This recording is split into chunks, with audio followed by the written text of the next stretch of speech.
This season on Folktown, the ladies are taking you deep into the bayou, luring you into the shadowy streets of New Orleans, where legends never sleep. In this episode, they're sinking their teeth into the chilling tales of vampires. So I hope you've got your garlic and crucifix ready, because things are about to get bloody. Trust me, you'll want to keep your neck covered for this one.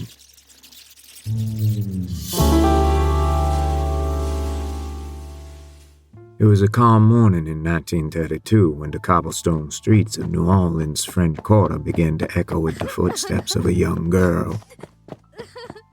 The girl's cheeks were streaked with tears as she ran toward a group of policemen on the corner. Wrapped around both wrists were loose bandages, each one dyed red with her blood. Seeing the girl, the men crouched down to listen to her story, and what she told them was like something out of a nightmare. According to the girl, she and 10 other strangers had been held captive in an apartment on the corner of Royale and St. Anne Streets. 2 men had bound, gagged, and starved them. But these mysterious captors didn't want them to die, the girl said. At least, not right away. What these men wanted was to drink their blood. That's when the girl removed her bandages to reveal 2 deep puncture wounds on both wrists. The officers looked at each other in disbelief but agreed to investigate. Once they reached the apartment, it didn't take them long to realize she was telling the truth. Right away, the stench of death enveloped them. Inside were 8 men and women, bound to chairs, wrists bloodied, slumped over and rotten in the Louisiana heat. Bloody ropes and buckets littered the floor, and tucked away in the next room were 2 bodies, wrapped in blankets, their faces frozen in eternal horror. The officers gave what medical attention they could to the surviving victims and awaited the suspect's return. Once the 2 men arrived, the officers ambushed them and immediately recognized them to be the Carter brothers, John and Wayne. Get down! But it wasn't until they got them to the station for questioning that the officers realized what monsters the men truly were. The Carters explained their depraved routine in detail.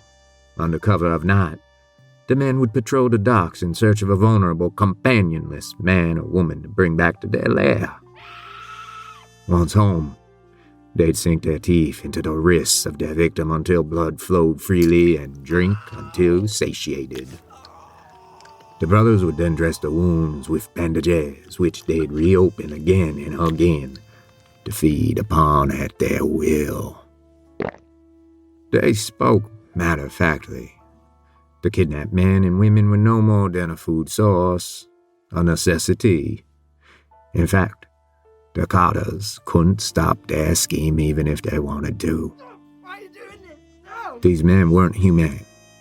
They were vampires, and their need for human blood was beyond their control. But of course, the human court of law offers no sympathy for such creatures. The Carters were brought to trial for their crimes and soon sentenced to death. Their bodies laid to rest in the family tomb in New Orleans. Our story, however, doesn't end there. For just a few years later, it said that when the Carter tomb was reopened to make way for a new casket, their family was shocked to discover that the bodies of John and Wayne Carter were nowhere to be found. To this day, dead bodies continue to turn up around New Orleans, bearing the same wrist markings as those found on the Carter brothers' victims. Visitors and locals alike have whispered reports of mysterious men, rumored to be of the Carter's likeness, wandering the streets in search of their next victim.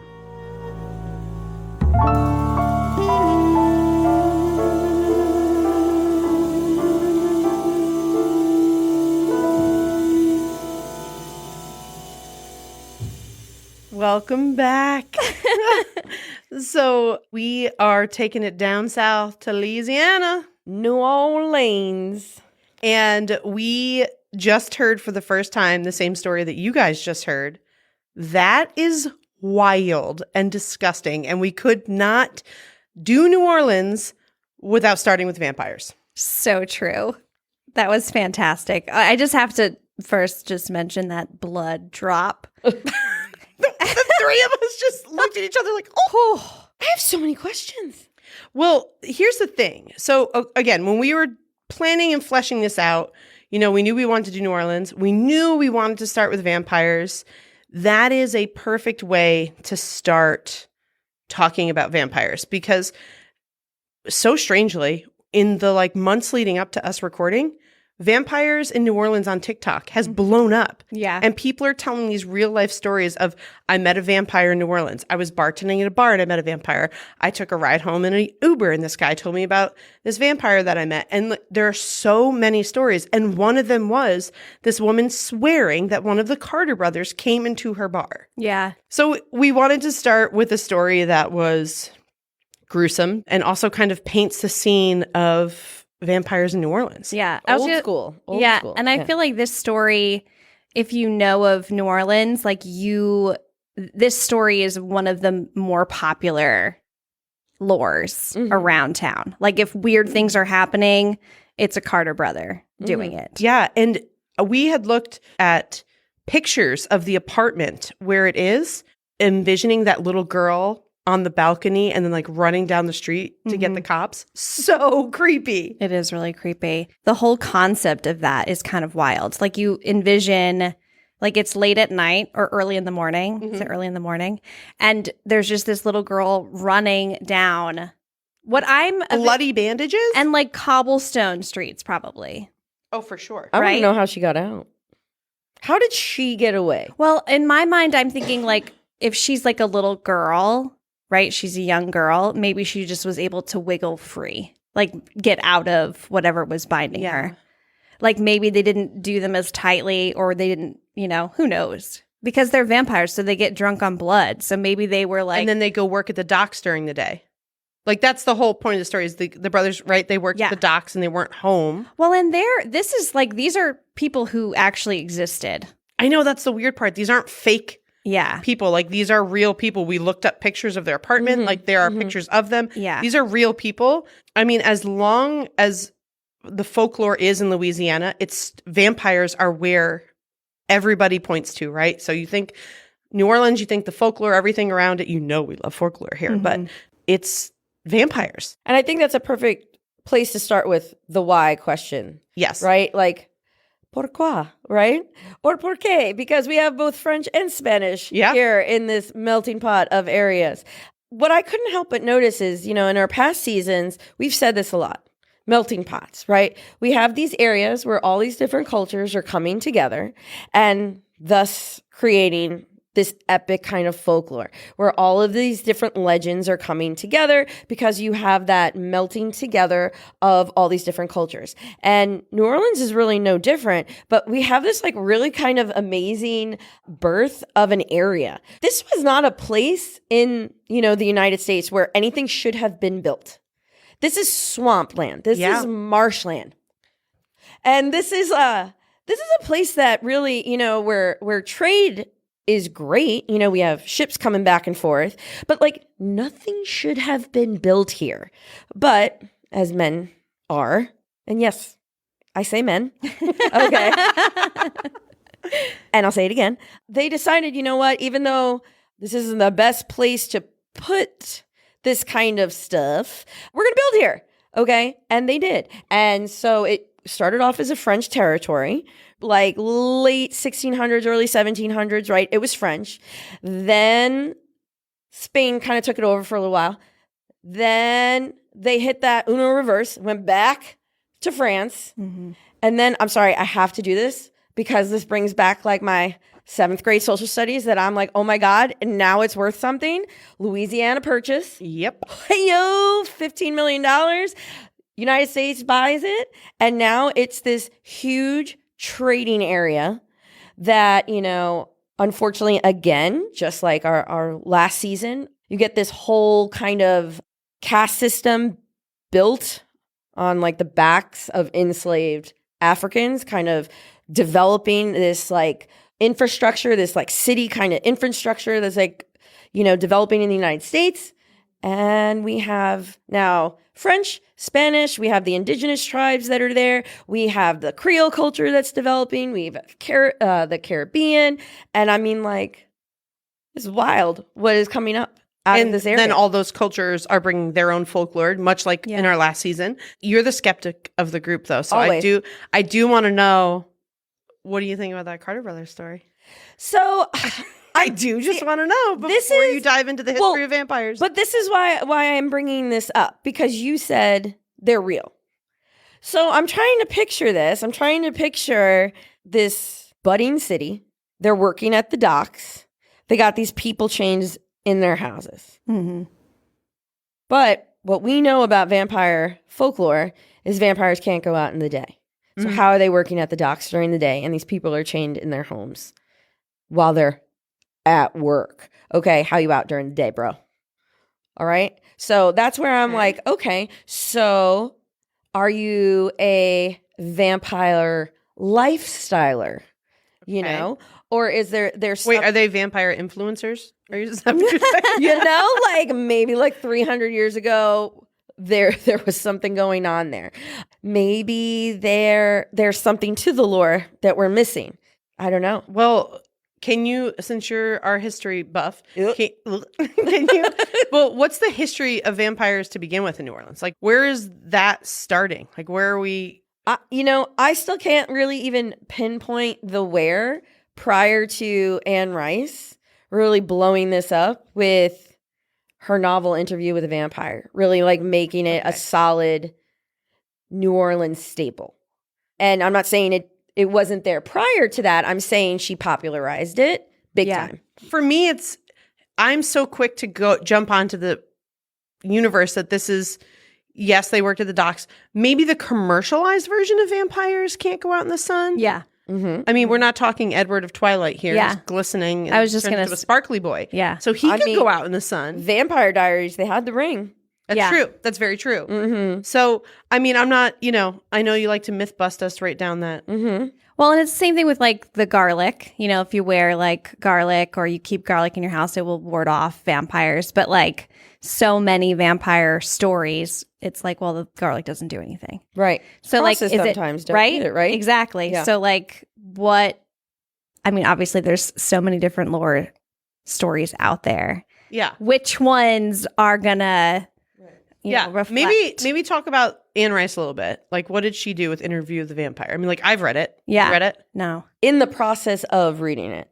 Yes. Because I had to, once we started diving Sure. into New Orleans, that I was like, well, how did she kind of create this culture herself, And she was from New Orleans, by the way. I did Fun not fact. know that. I did not know Yo, that. I'm gonna blow your mind. Do you know what her birth name is? No. Mm-mm. Howard. Oh, that's unfortunate. She's named after her father. Well, Wow. And when she went to school, she told people her name was Anne because she was self-conscious that her real name is Howard. So her mom was like, yeah, I get that. And then she let everybody call her Anne and they changed her name. well, Wow. that adds up. I mean, fair. That adds up. Like, I legit read that and I was like, nah, that can't be right. Nope, it is. Wow. And so, kind of to that point, she had to have gotten this idea from somewhere, right? Like, she grew up there. She brings a lot of it in from her own religious background, right? Mm-hmm. Being a Catholic, Mm-hmm. from her own background, walking around in this city. It's a beautiful city. From what they've built there, Mm-hmm. all of this, Spanish architecture, having survived a lot of fires, a lot of Mm-hmm. devastating, obviously Katrina, we know about, natural disasters, things like that, having rebuilt, restructured. It's pretty remarkable, and we'll obviously be talking about the cemeteries later on because those things, that deserves an episode in itself. There's a lot of myths that go along with those cemeteries as well. A lot of things that people think they know that honestly have just kind of gotten Commercialized? Thank you. Yeah. Great word for it. Yeah. You know, she took this story of Louis de Pontelac, who essentially owned this plantation, right? And he craved death, you know, due to his brother dying, right? His brother died. He just didn't, you know, he was in this dark place. And she plays up the idea that a vampire is a predator, not a sparkly, glowing This teenager. is the face of a killer, Bella. The lion does not fall in love with the lamb. So, Unfortunately, I did love that line. yeah, we all did.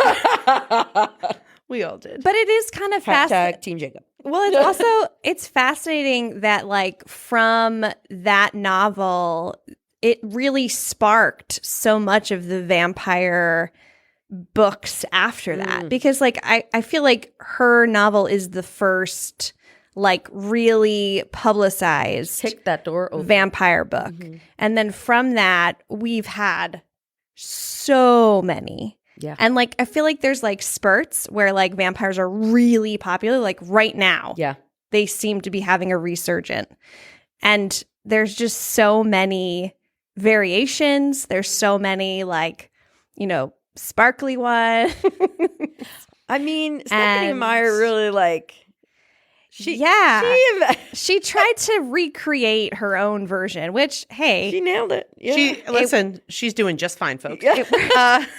So do you think that, you know, I'll let you finish talking about Anne Rice, but like, do you think that, I mean, we have proof of stories of vampires before that. So what do you think about what she did made vampires like so poignant in New Orleans? Because it just brings it right back to it. So honestly, I'm going to quote somebody else, someone that I'll probably mention multiple times, and that you guys also have. We've seen her name pop up multiple times, and she is a huge Anne Rice fan too. But she's an author, but she's a store owner. She's someone who up and moved to New Orleans. Marita Wowood Crandall. She wrote a book called New Orleans Vampires, Histories and Legends. She has her own storefront down there all about vampires. And, you know, she kind of, and I'm paraphrasing here, she said that New Orleans is kind of this place where you can just kind of reinvent yourself. You can kind of become whoever it is that you want to be. And I think that Anne Rice, again, really kind of opened the door to that. And when it comes to vampires and that idea of, not that I'm glorifying this, you know, with Louis like being like so dark and, you know, welcoming of death, but that he wants a rebirth. You know, he turns to Lestat and he wants something new. He wants a change. He wants to see the other side of something. He is struggling with his humanity. Does he want to go dark or does he want the light, right? And it's that kind of, it's a religious struggle, if you want to go down that road, you know, which I think Anne Rice also kind of had in herself. She lost her faith for a lot of her life, a lot of her, you know, adulthood. She kind of came back to it eventually. You know, we had that, a lot of people have that struggle with religion. And I think that is a huge reflection in vampires. You know, do they find God? Do you lose God? You know, what do you want to believe in? Yeah, they turn their humanity on or off. Yes, there's that switch. And I think in New Orleans, you're kind of allowed to do whatever you want. And that's kind of the fun of it. It's pretty freeing. Yeah. Yeah. And that's something that even all of us as New Yorkers, I think we can appreciate that. Sure. New Orleans has that freedom that I still don't see that here in New York, you know? And that, I don't know, that's the curiosity that I've always wanted to explore. Like, you guys know, New Orleans has been a bucket list trip of mine for a very long time. Yeah. Absolutely. And is there anything else you want to say about Anne Rice's, you know, making all of us hot for vampires? Well, I think you just hit it. I mean, you know, like as I was hearing that Carter Brothers story, I'm like, there's always that like subtle layer of erotica in it too, that you're just like, why is this kind of sexy? Well, it's kind of hot. Like when you know, not to get spicy. Yeah. But when you're, there's moments where you're biting, nibbling, kissing on your neck. Like there's already erotic in what's happening when they, vampires are biting your wrist or your neck, your erogenous zones. Yes. So there's a reason. Yeah. Well, and obviously vampires are known to be very attractive hot. and Yes. they are the ultimate predator because they look very enticing and they're able to lure their prey. Even the sparkly ones. Well, there's always we're gonna beat that horse. Yeah. There's always something about it. Like even in my notes, I was like, look at the words used to describe them: aggressive, superior, most are male. Done. I'm just kidding. But that is true. Yeah. Most vampires are male. I don't know, like that even in itself needs to be explored a little bit more. Like, why are all vampires mostly male? There's not a lot of females. Like Elvira, really cornered the market there. I just go to because girls are smarter, so they don't turn into vampires.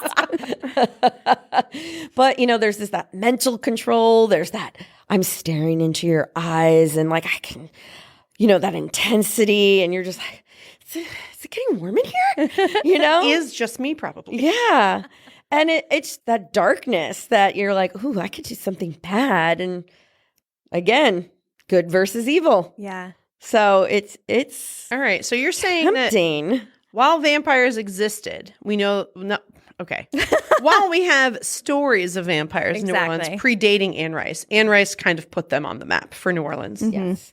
And to bring it back to New Orleans too. So you have this area, huge trading area, right? You do have enslaved labor going on here, but you also have a huge culture of free blacks. You have the indigenous cultures going on there, hodgepodge of people, right? So you have a lot of disease as well, right? You have a lot of yellow fever outbreaks going on. And I was thinking yellow fever, mosquitoes, mosquito bites. Wow, mosquito bites could look like vampire bites. What a perfect place for vampires to thrive. Minus the fact that vampires obviously drain the blood. But if you're just feeding and you were to let somebody live, not completely drain and kill someone, what a perfect place to thrive, right? Get your fix. Oh, yeah. Let it go. Someone would just think it was a mosquito bite. Yeah. To be fair, too, there's also the giant snakes in the swamp. That's another huge, they talk about these massive snakes. That was an interview with a vampire. Hello. A snake bite certainly looks like a vampire bite. Mm-hmm. Yep. Yeah, the geographical area played very well for them in the Mississippi. Mm-hmm. Yeah. I have a little knowledge about the most famous vampire of New Orleans. Ooh. So this is, we're going to be talking about Jacques Saint Germain. But before we talk about him, we got to bring it back. And if you are an Outlander fan, I don't know how we do it, but no matter what we talk about, every season, we can bring it back to Outlander. But there is a gentleman in one of the seasons that is Comte Saint Germain. Mm-hmm. Okay, so the Comte de Saint Germain, very handsome. It's 1700s in France. But we don't like him. We don't like him in Outlander. But it's it's the 1700s. It's France, and he would host these very lavish dinner parties. Everybody that was anybody would come to these parties. And the way that he spoke, people said that he walked like he was gliding, like he was floating, the way he walked. And when he spoke to you, he was so intelligent, and he would speak these stories about things that happened hundreds of years ago. And he was giving details that it was like a firsthand account. Ooh. And he kind of just popped up in the 1700s in France. Everyone's like, who the hell is this guy? And people think that he was alive before Christ. That's how long this dude has been around. He used to talk about the fact that he knew he would have conversations with Cleopatra. Oh, okay. And then he would say, "Oh, no, I'm a normal guy, my dude. How did you talk to Cleopatra then?" So he was best buddies with Voltaire and King Louis XV, who truly spoke on his behalf and was like, I'm telling you, this guy is a wonderful person, but he was alive for a while. Like the things that he's telling me, he was alive for a long time and he was witty. So everything he said, it came with a little bit of edge of humor. He was super smart, which of course you would be if you've been alive for thousands of years. And he spoke 6 languages and he played the violin. He was an artist. He grew diamonds. He was a very, very accomplished alchemist, which that in itself, it was like a lost art by that time. And every alchemist knows, and if you're nerds like us that read all these books, alchemists are always searching for the elixir of life, right? How do I live forever? And people always talked about how handsome he was and how he never, ever aged, right? So he mysteriously died because, again, Deena's going to crap on it. I know it. But he traveled all over Europe. He found himself in Germany and lived in a castle for a little while. Of course. Yeah, of course. Just say that. And he became a confidant to Prince Hesse. Naturally. And during this time, somehow, a record of his death appeared. A priest under the king's order wrote the death record, which says that he died in 1784. Most people believe this is trash. This did not happen. Well, 200 years after this, 1902, when, Jacques Saint-Germain, who claims to be his descendant, looks exactly like him, pops up in New Orleans. Oh. And just like the Comte de Saint-Germain, he would throw these lavish parties. He would have all these people over. He was charming. He was witty. He never aged. And all these dinner parties, no one ever saw the Comte de Saint-Germain and no one ever saw Jacques Saint-Germain eat a single bite of food. But he would more and more food for the table, more drink for the table, more people would, like, it was like that party that you were dying to get in. I was just about to make such a bad reference and say it was like a P. Diddy white party, but we're not talking about him anymore. Oh. So maybe it was because it ended up very poorly for people. He spoke of events that happened. This is Jacques Saint-Germain. He now spoke about events that happened hundreds of years ago, and he would wow people with all this detail that he knew. He would talk about all these places that he traveled. And after he took up residence in New Orleans, weird stuff started to happen, wouldn't you know, just like in France.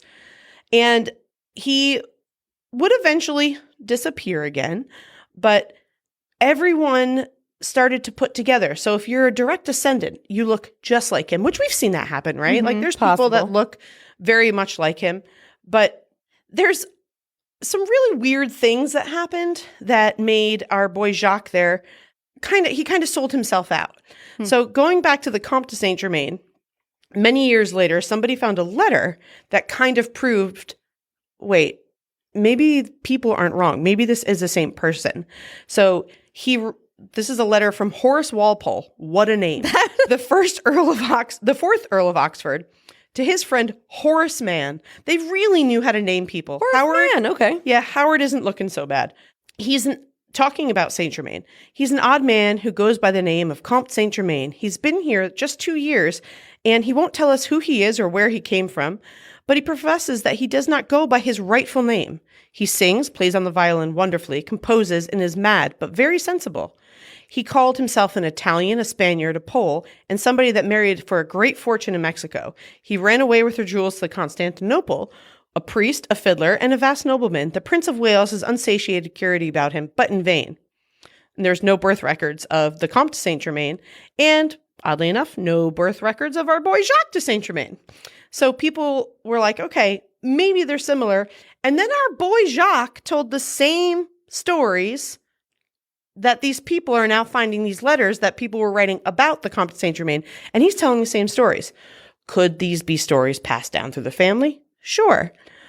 But here's where things start to get very strange. There was a party, again, as normal.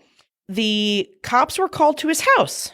And because he was so well known for all of his lavish parties in New Orleans, they were like, oh, don't worry about it. Somebody just called this in. You're so rich and so nice, and your parties are so great. I'd love to come to one. We're not going to investigate. Well, one of his guests, who was a prostitute, horrible thing to call someone, I'm going to say a sex worker, but in this story they say a prostitute. She leapt from his balcony right in front of a bunch of bystanders. So while she survived the fall, to tell everybody, she was visibly terrified. Like she would rather have died. She threw herself off this balcony. She would rather have died. So people around the street were freaking out, trying to help her. And she said that she tried to escape Saint Germain, who had bitten her neck and was trying to turn her. She screamed, sobbed her story, claimed that she was only able to escape when Saint Germain was briefly distracted by a rather loud knocking on the door. She went to the hospital, and the police, thinking that she had become delusional because she was a sex worker, and why would she be telling the truth when our boy Saint Germain is so rich and lovely, they didn't come question him because it was late at night, and they didn't want to bother him. They were like, we already knocked on the door. He's having fun. He's having a party. You shouldn't have been there. You probably snuck in. Well, She was working. in the morning, they were like, just come in the morning when you wake up. Like, don't rush. We just love you. Don't rush. So he didn't come. And everyone was like, oh, crap. That sucks. Where'd he go? So they go to his house. Guess who's not there? Our boy Saint Germain is not there. And they start looking through all of his clothes. Okay, well, guess what they find in his clothes? Period clothing dating back hundreds of years, thousands of years, covered in blood. Sus. Lovely. Super sus. Super sus. So when they got there, they're like, okay, that's not great. Maybe it likes to dress up. That's weird. And then on the second floor, yeah, probably. On the second floor, they discovered a series of open and corked wine bottles. Looking at the wine bottles, no big deal. Some are open, some are corked. Well, the wine bottles weren't filled with wine, my friends. They were filled with blood. And they noticed that by the smell. Very coppery, very metallic. We all know what blood smells like, unfortunately. And that still wasn't enough. People were like, who knows what he was into? Probably wasn't a bad guy. But he never came back to New Orleans. People have spotted, saying that they spotted him then in Africa. Did the whole thing all over again. And Africa. Yep. My favorite part of this story is just like the Carter brothers, right? So they're popping up and there's versions of him all over the world for years and years and years. That's so crazy. Okay. In 1970. Okay. Disco. We're bringing it back, my friends. This dude named Richard Chanfray claimed he was the Comte de Saint Germain. So he still using this name. I'm just showing them. I have that picture. I'm good. Okay. I'm just showing them. Okay. Showing the girls. Yes. But similar, right? Huh. But it's really hard to tell because the nose is different. Yeah. But someone pointed out, even though the nose is different, he could have gotten a nose job, right? Like plastic surgery has now happened by then. No. Okay. All right. No. This is our naysayer, folks. Mm-hmm. Our naysayer. Yes. Mm-hmm. Because if you are a vampire, your ish is not going to change. Okay. Fair. Not, right? Fair. Right? If you try and Okay. cut your hair, it's going to go back to the same way it looks. If you try and, Fair.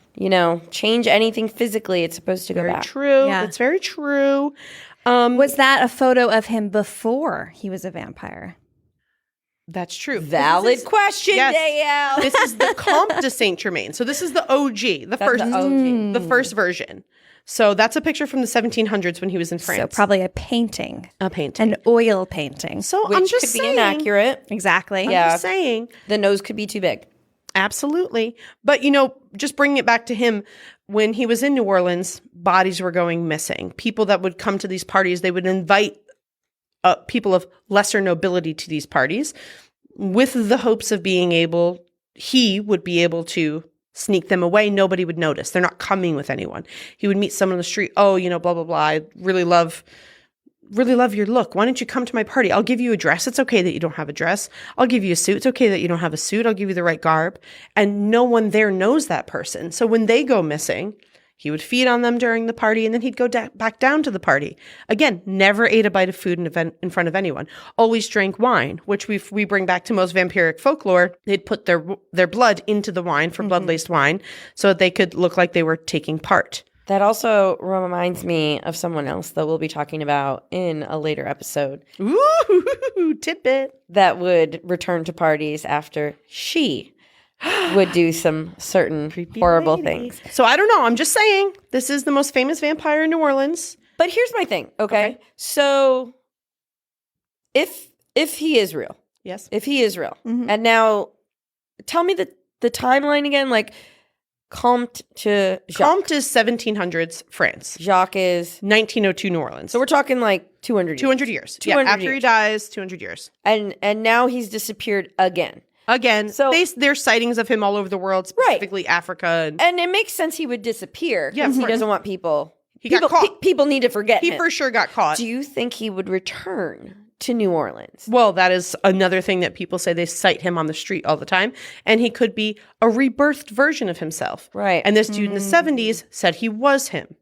So I don't know. But if you're trying to like go under the radar, like you're disappearing and then you come back and you're I don't like, think that this dude was him. We're being honest. Yeah. Well, I guess my question, and again, I'm linking it back to Anne Rice and what I'm kind of like picking up from what she's kind of saying about her vampires. What is the appeal about New Orleans that they would keep coming back to? Right? Think about New Orleans now, 2024. It's obviously so much different than what it would have been even in the 1970s. You know, when for sure. Homeboy might have come back for a min. For just a hot minute. Yeah. Visit his old stomping grounds. Sure. So, I mean, especially after Hurricane Katrina, having to rebuild after that, you know, what is it about? Let's just even specifically say the French Quarter that keeps these entities coming back to this like Mecca, this like central spot. You know, why is it that they want to keep coming back to this area? Well, I mean, Dayelle's going to talk to us a little bit about some other creepy stories, again, centered around the same area. Yeah. You know what's funny is, Deena, you asking that question, it almost makes me wonder if it does kind of go back to the religion factor too. Yeah. Honestly, with all of this stuff, I think, and I wouldn't say I'm a religious person. I would say I'm a spiritual person. That's how I classify myself. I do always bring it back to a religious aspect. You know, when I was just in Charleston, you know, revisiting what we've talked about, you know, just looking at those churches, looking at the graveyards again and things like that. I do think a lot about those things when I think about our white ladies and things like that, you know? Yeah. And I think when it comes to vampires, I think a lot has to do with, you know, God and the devil, because I've noticed, you know, Dracula, the OG, if you want to talk about OG, right? He's called the Prince of Darkness, right? And immediately I was like, well, why isn't he called the king? Well, he's not the king. The devil is the top dog, right? He's the prince. Devil, God, right? And I think of the hierarchy of it all. Sure. And I'm like, okay, sorry. That was my thing. No. like it. It leads into the creepiness, what she's going to tell us. It ties, yeah, because there's a convent in this story. Shopify is a global commerce platform that helps you sell at every stage of your business and sell more with less effort thanks to the Shopify Magic, your AI-powered all-star. Sign up for a $1 per month trial period at shopify.com/redcircle, all lowercase. Go to shopify.com/redcircle now to grow your business, no matter what stage you're in. Shopify.com/redcircle. Most tax pros leave a message. It's Jane. I'm moving on to a TurboTax expert who beat your price. Adam Devine, tell him how I feel. Hey, tax pro, she's been thinking twice. Best believe TurboTax will beat your price. This is a tax break. Switch to a TurboTax Live expert and we'll beat what you paid your pro last tax season. Make the switch at TurboTax.com/beat your price. TurboTax full service only. Sign up by 12/20/2024 and file by 4/1/2025. Full details at TurboTax.com/beat your price.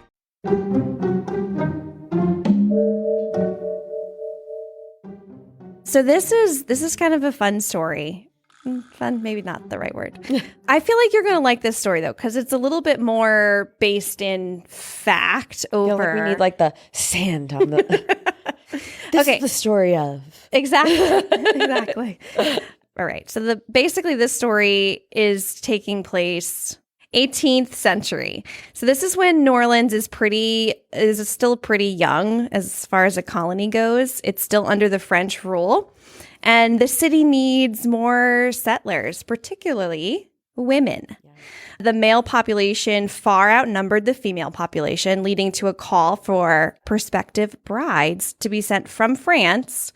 And so the French government arranged for a group of young women to be sent to the New World.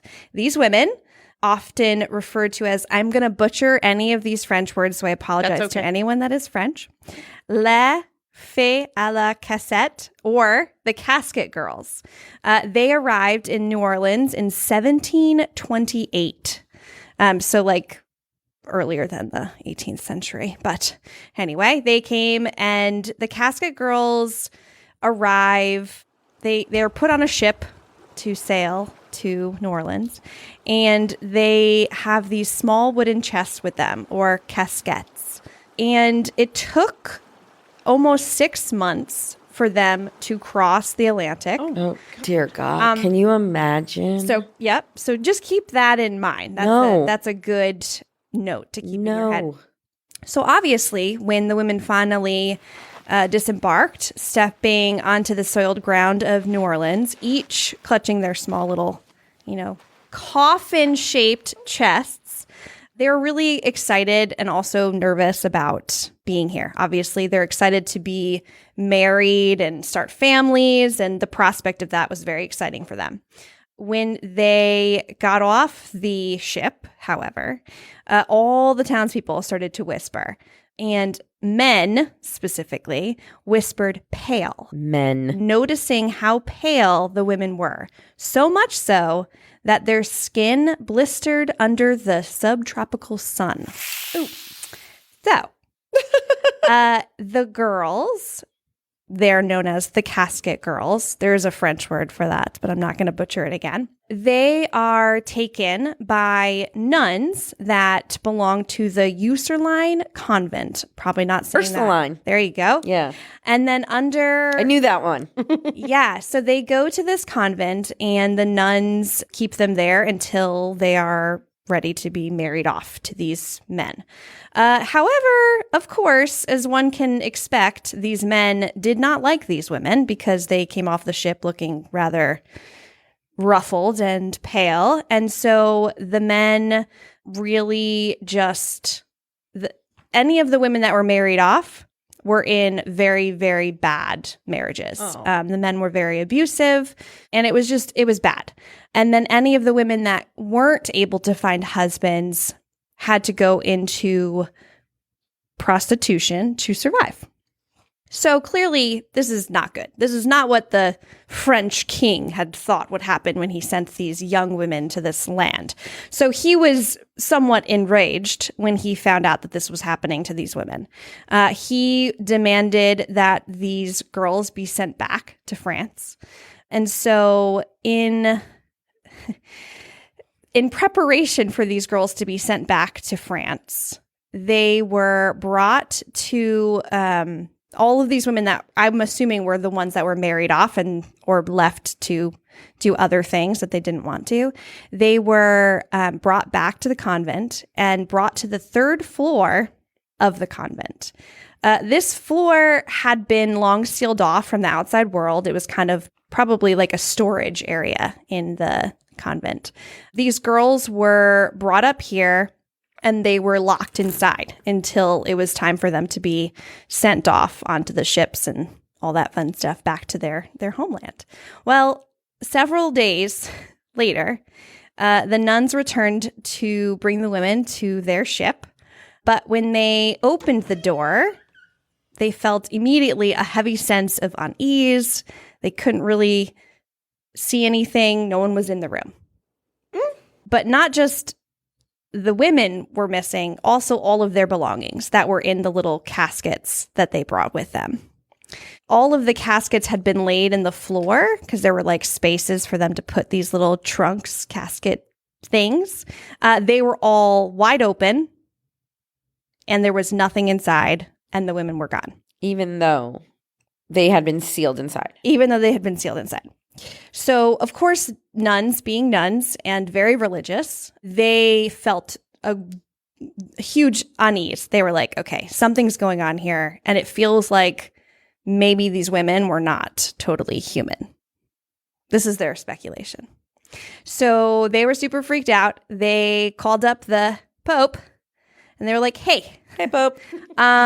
So these women that we were supposed to send back to France, they have disappeared with all of their things. The only thing that's left behind are these casquettes, and we feel like something is going on here. We don't know where they are. We can't find them, whatever. So the Pope comes and he blesses. The Pope comes? He blesses these nails, kisses them.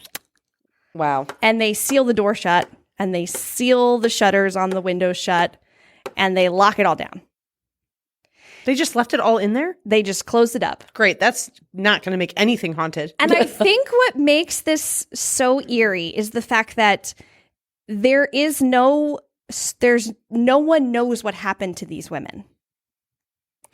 And what after this all occurs and they lock up this room and they kind of just go about their way, well, people start reporting strange things happening. They see shadowy figures, eerie lights in the window of the sealed convent, and just a growing sense of unease throughout the city. And then there are incidents. Suddenly, people are finding dead bodies. Okay. And there are holes in necks, but never before.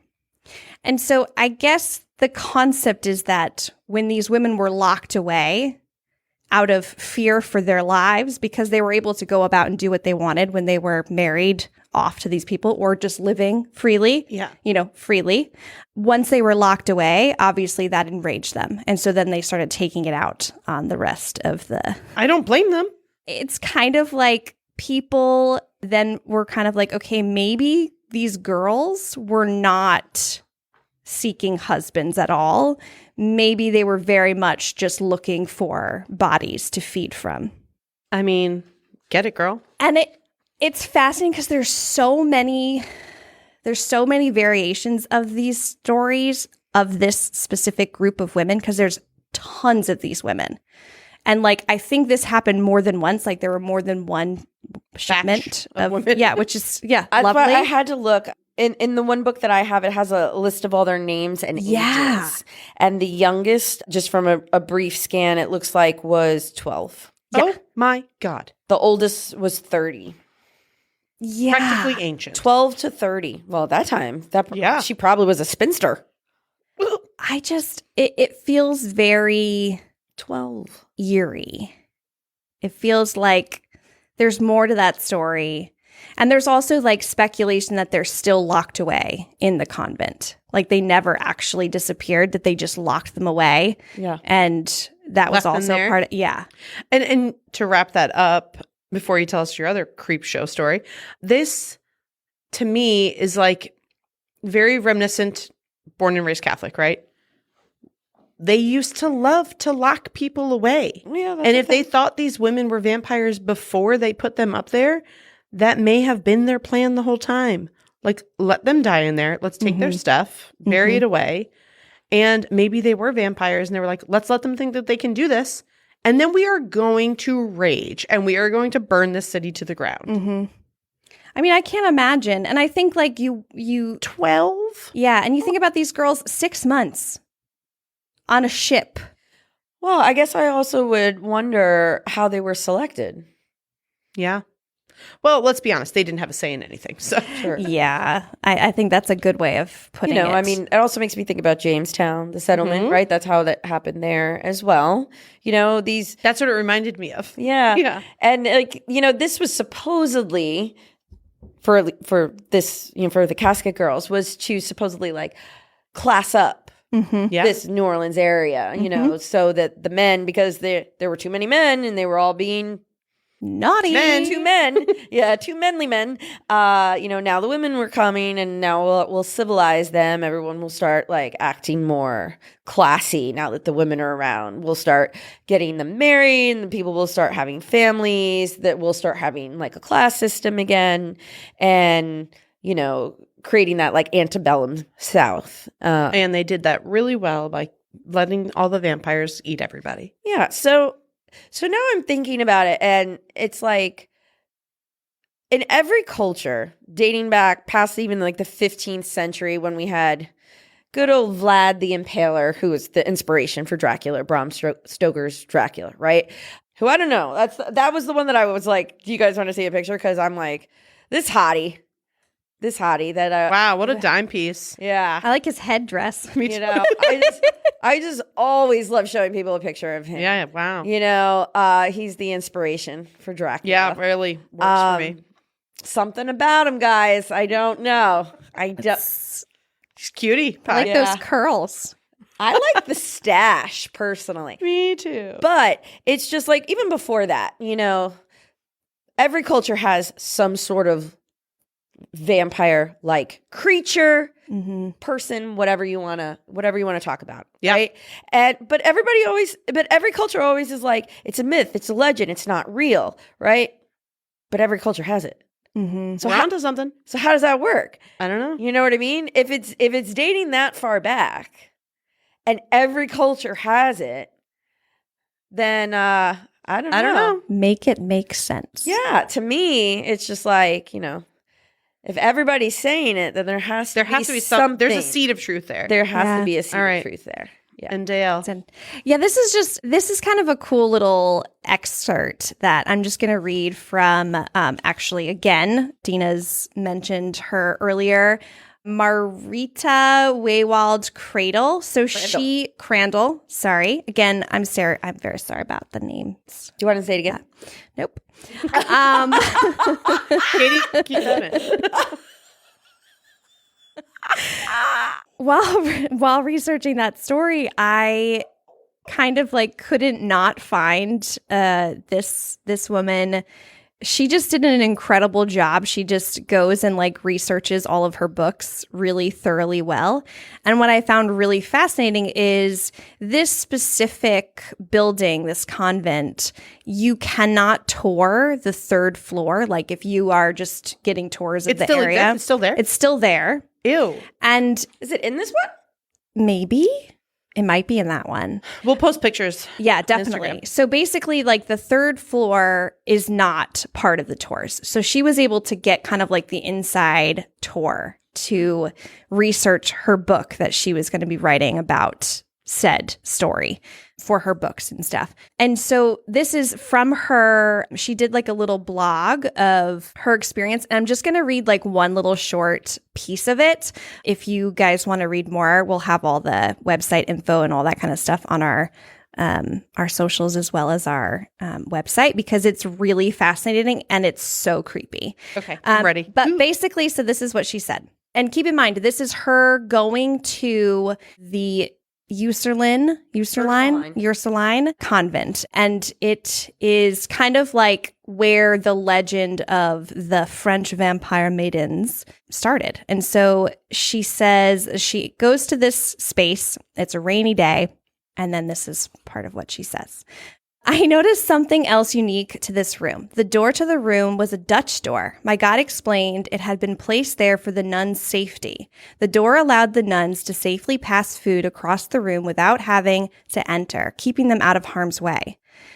That's when chills ran down my spine. Out of harm's way from what? What, in fact, were the nuns being protected from? My guide gave the explanation that while the nuns did house young women, they also helped women in any situation, including mentally ill and maidens turned vampire? ?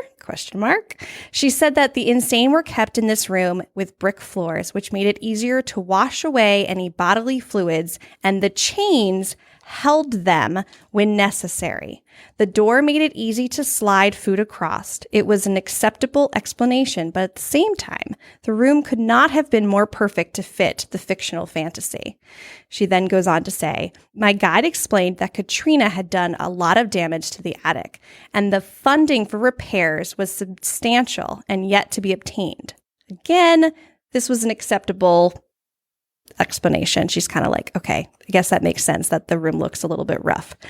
However, all that taken into consideration, somehow to this day, questions remain. Why would the rooms be left completely empty? Why were there perfect sections missing in the floors, just the size to nicely fit coffins? Why were their shutters sealed so tightly rather than letting in a flow of air to help with keeping the convent cool? And why did the chains remain in the very spooky chamber with the brick floors? She then says, had perhaps the contents of the convent attic been temporarily removed for my visit to appease my curiosity and mask a horrifying truth which has no reasonable explanation. Basically saying that, did they set the scene for her? Yeah. So, and I just found that really interesting because there's way more to this. Again, I just took a little blip out. If you guys want to read the full thing, you absolutely should because it's fascinating and her books are really good. But I just loved the idea of this because it so perfectly paints what that room would look like and the eerie sense that she got when she was there. And the Dutch door, like that all is just very, very creepy. And I know we have to wrap up. I just want to say that, like, hearing all of this, I firmly believe. We didn't even talk about the Vampire Association. Bonus episode. That's what I was just going to finish with that. Like, I'm so sorry. To this day, this has not gone away. Mm-mm. And I know that you brought up that Anne Rice has commercialized it, but the Vampire Association of New Orleans, it's a thing, my friends. Mm-hmm. It's a lifestyle. It's a real lifestyle. And like, if anyone identify as vampires, if you have been on TikTok at all in the past freaking 3 or 4 months, it blew up for a reason. Like these stories are still being circulated. Things are happening in real time now, modern times. People are still citing, things are still happening. People are going missing. Something we haven't really touched on these stories because it really focuses on humans, but that's a little teaser for our next episode is we're going to be talking about the creatures of New Orleans. Yeah. But another thing is people's pets being drained of blood. Mm-hmm. Very, very, very common. Leave the pets alone. I'm with you, my dude. I'm with you. But I don't know. I'm team I believe this. I'm going to be very honest with you. Some of the stuff we talked about is a little redonkulous, but like, yeah. A lot of this stuff adds up to me. I believe it to a point. Yes, agreed. Because I think if you believe that there can be God and whatever you believe in, if you believe that there is a higher power, I believe you have to believe there is an evil power out there. That's the balance, right? Sure. That we always talk about. However, people that believe that they're vampires and do weird things. That's a wee bit different. Amen. Yeah, it's a little bit different. Yes. Leave the dogs alone. Dale, what's your view here? We're going to wrap up with what we think. Do you think that there's some sort of vampiric situation? I do. Okay. All right. I'm really excited to be doing this season, guys. This is... I know that we've kind of tried to focus on smaller areas. New Orleans is a very small geographical area, but man, the folklore we're about to talk about this season is super fun, and I'm so glad we started with vampires. Same. To me, it's almost like it's not folklore. I feel like we're reporting the news. Live from New Orleans. Yeah. Saturday night. So we will see you guys next week for some more creepy stories. Yeah. Until next time. Bye. Bye. Folktown is a production of Gotham West Studios. Our editor is Katie Yonner. Our associate producer is Grace Heerman. Our senior content producer is Kyle Bosch. Our director of marketing is Dayelle Watts, and our executive producer is Tommy West. Find us on Facebook, Instagram, and TikTok at Folktown Podcast.